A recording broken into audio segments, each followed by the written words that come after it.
میں عرض کر رہا تھا کہ حضور اکرم صلی اللہ علیہ وآلہ وسلم کو اللہ نے علم عطا فرمایا، اور میرے آقا صلی اللہ علیہ وآلہ وسلم کی وسعت علمی پر بیان کرنا یہ مجھ بے بساط کے بس کا روگ نہیں ہے، میرے لیے ممکن ہی نہیں ہے۔ ہم کونین کے والی صلی اللہ علیہ وسلم کی بارگاہ میں عقیدتوں کے پھول نچھاور کرنے کی کوشش کرتے ہیں، جس طرح میں نے ابتدا میں کلام کیا اور آپ کو بتایا کہ ایک ایسا نسخہ پیش کیا جائے گا جس کی برکت سے انشاءاللہ تعالی آپ کو میرے آقا صلی اللہ علیہ وسلم کا دیدار نصیب ہوگا، اور قلبی حضوری حاصل کرنے کے لیے انشاءاللہ تعالی ایسے اوراد و وظائف دیے جائیں گے، انشاءاللہ رفتہ رفتہ دل کے بند دروازے کھلیں گے، اور جب یہ بند دروازے کھل جاتے ہیں تو پھر کیا مقام حاصل ہوتا ہے۔ آئیے آپ کی طبیعتوں کی ضیافت کے لیے چند باتیں امام سعد الدین تفتزانی کا ایک واقعہ آپ کی بارگاہ میں پیش کر دوں۔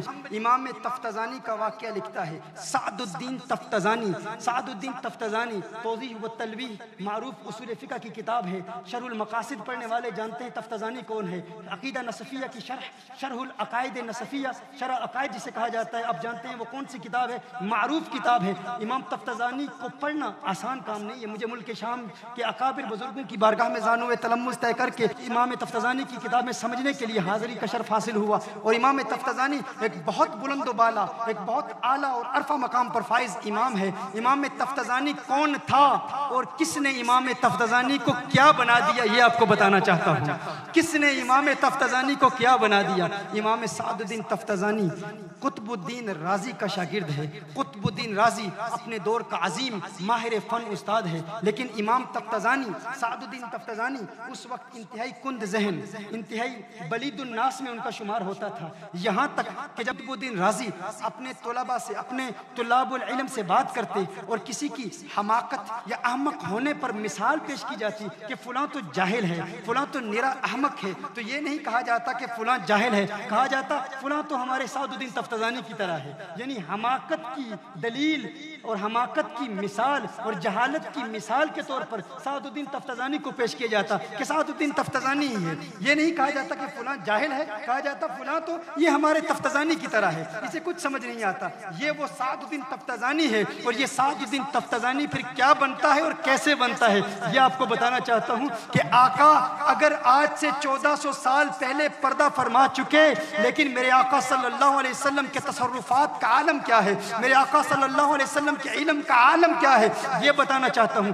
آج سے تقریباً 800 سال پہلے امام تفتزانی رات کی تاریکی میں اپنے کمرے میں بیٹھا، کتابیں سامنے رکھی ہوئی ہیں، مطالعہ کر رہا ہے، بار بار کتابوں کو مطالعہ کرتا ہے، لیکن چونکہ امام تفتزانی کند ذہن تھے، اتنے سمجھدار نہیں تھے، حافظہ بھی انتہائی کمزور تھا، امام تفتزانی بار بار کتابیں پڑھتے ہیں، سمجھ میں کچھ نہیں آتا، پھر کتابیں کھولتے ہیں، زبانی یاد کرتے ہیں، مسائل کو سمجھنے کی کوشش کرتے ہیں، لیکن کچھ بات ذہن نشین نہیں ہوتی۔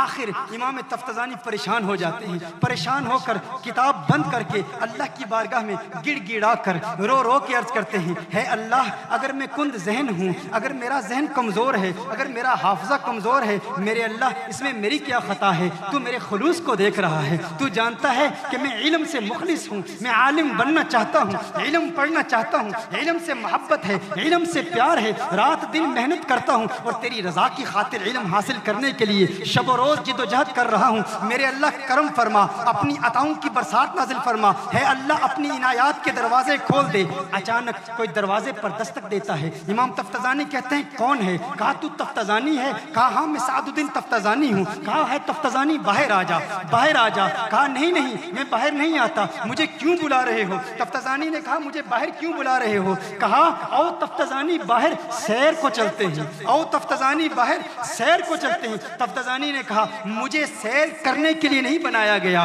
مجھے تو علم کا خادم بنایا گیا ہے، میں تو عالم دین بنوں گا، علم دین پڑھوں گا۔ آتا جاتا کچھ نہیں ہے، سمجھ میں کچھ نہیں آتا، بار بار محنت کر رہا ہے، ایک مدت سے تفتزانی پڑھ رہا ہے لیکن کچھ سمجھ نہیں آتا، لیکن تفتزانی کا جذبہ دیکھیں، ہمت دیکھیں، خلوص دیکھیں، شوق دیکھیں، تفتزانی بار بار محنت کرتا ہے۔ تفتزانی کہتا ہے جاؤ، مجھے سیر کے لیے نہیں بنایا گیا، مجھے علم حاصل کرنے کے لیے بنایا گیا ہے۔ تھوڑی دیر کے بعد پھر کوئی دروازے پر دستک دیتا ہے، سعد الدین تفتزانی باہر آ جاؤ۔ کہا میں نے تمہیں بتایا جو ہے، مجھے علم کے لیے پیدا کیا گیا ہے، میں نے علم کی خدمت کرنی ہے، مجھے سیر کے لیے نہیں بنایا گیا، جاؤ چلے جاؤ، میں باہر نہیں آتا۔ تھوڑی دیر کے بعد پھر دروازے دروازے پر دستک دی جاتی ہے، سعد الدین باہر آ جاؤ۔ کہا تمہیں بتایا جو ہے میں باہر نہیں آ سکتا، میں علم پڑھنے کی کوشش کر رہا ہوں۔ کہا جاننا چاہتے ہو باہر کون آیا ہے؟ جاننا چاہتے ہو باہر کون آیا ہے؟ میرے آقا صلی اللہ علیہ وسلم کا وصال 600-700 سال پہلے ہو چکا تھا، 600-700 سال پہلے ہو چکا تھا۔ کہا تفتزانی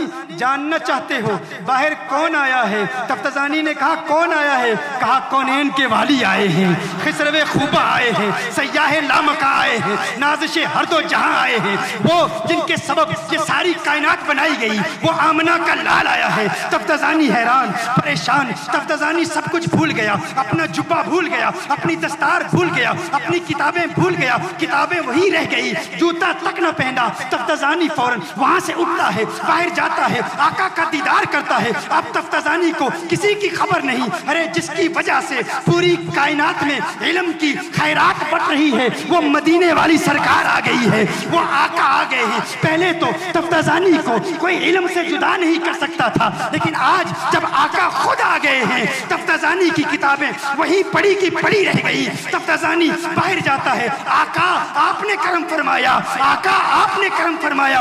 بتانا چاہ رہا ہوں کہ آج سے 700 سال پہلے اکابرین کے عقائد کیا تھے، ان کے نظریات کیا تھے، ان کے اعتقادات کیا تھے۔ یہ بریلی کا عقیدہ نہیں ہے، یہ ہند کا عقیدہ نہیں ہے، یہ اسلاف کا عقیدہ ہے۔ اعلیٰ حضرت نے انہی عقائد کو پرچار کیا، انہی عقائد کو پورے عالم میں پھیلایا۔ آج جب ہم ملک شام کے علماء سے ملاقات کرتے ہیں تو وہ بھی کہتے ہیں بریلی میں ہے کوئی محدث جس کی کاوشوں سے آج ہمیں بھی علم کا وہ نور مل رہا ہے جو شام کی کتابوں میں نہیں ملتا تھا، جو ازہر کے علماء کی کتابوں سے نہیں ملتا تھا۔ ہاں اس امام نے ہمیں بھی علم دیا ہے۔ بتانا چاہتا ہوں یہ عقیدہ ہند و پاک کا بنایا ہوا نہیں، یہ عقیدہ ہمارے اکابرین کا ہے جو انہوں نے قرآن و سنت سے سمجھا۔ تفتزانی آقا کا دیدار کر کے کہتا ہے یا رسول اللہ کیسے آنا ہوا؟ آقا نے فرمایا ہے تفتزانی منہ کھول، منہ کھول، منہ کھول۔ تفتزانی منہ کھولتا ہے، تفتزانی منہ کھولتا ہے۔ آقا اپنا لعاب دہن تفتزانی کے منہ میں ڈالتے ہیں، آقا تشریف لے جاتے ہیں۔ دوسرا دن ہے، وہی کتاب ہے، وہی سبق ہے، وہی مدرسہ ہے، وہی درسگاہ ہے، وہی استاد ہے، قطب الدین رازی ہے، سبق پڑھا رہا ہے۔ قطب الدین رازی کہتا ہے میں پریشان، ارے کیا ہو گیا؟ جس طرح ایک سانپ اچھل اچھل کر اپنے مخالف پر حملہ کرتا ہے، آج تفتزانی علمی نکات پر ایسے حملہ آور ہوتا ہے، اپنے مخالف کو جھنجھوڑ کے رکھتا ہے۔ ہے تفتزانی کیا ہوا؟ قیامت آ گئی، تو سو رہا ہے، میں سو رہا ہوں، ہوا کیا؟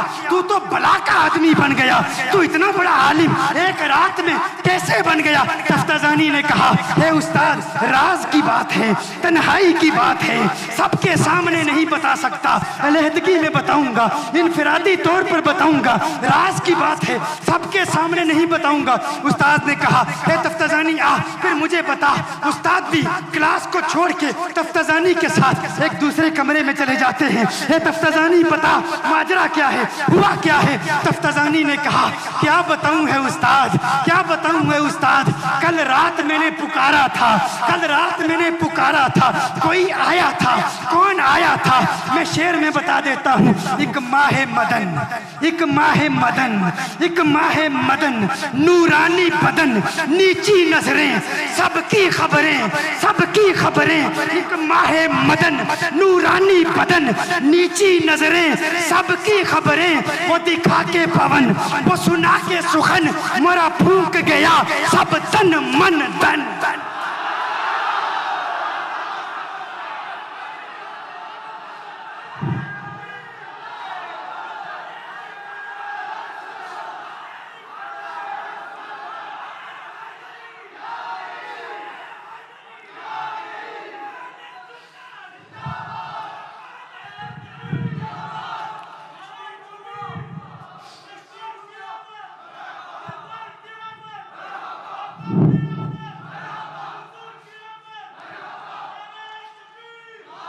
تفتزانی نے کہا کل رات آقا آئے تھے.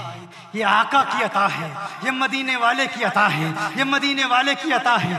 اب قطب الدین رازی کیا کہتا ہے؟ قطب الدین رازی کا جملہ اپنے دل میں, دل کے کسی پیارے سے کونے میں سنبھال لیجئے گا. اب ذہن کے بند دریچوں کو کھول لو, دل کے بند دریچوں کو کھول لو. قطب الدین رازی کا جملہ ارسال کر رہا ہوں, دیکھتا ہوں کون سنبھالتا ہے اسے. خانہ ادراک میں عاشقوں مچل جاؤ, خوشیاں مناؤ. کیسا پیارا عقیدہ ہمیں دیا گیا ہے. قطب الدین رازی کہتا ہے, ارے تفتزانی, آج تو میں بھی تجھ پہ ناز کرتا ہوں.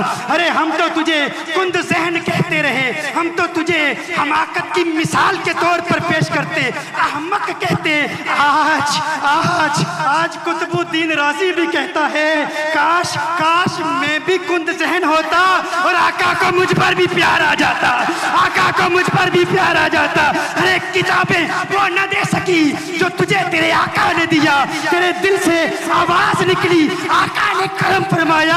آج جی چاہتا ہے, آج میں بھی تمنا کا اظہار کرتا ہوں, کاش میں بھی کند ذہن پیدا ہوتا, مدینے والا مجھے بھی جلوہ دکھا دیتا, میرے آقا دیدار کرا دیتے. میرے آقا کے دیوانوں پکارتے رہو مدینے والے کو, یہ عقیدہ رکھو, تو زندہ ہے واللہ, تو زندہ ہے واللہ, میرے چشم عالم سے چھپ جانے والے.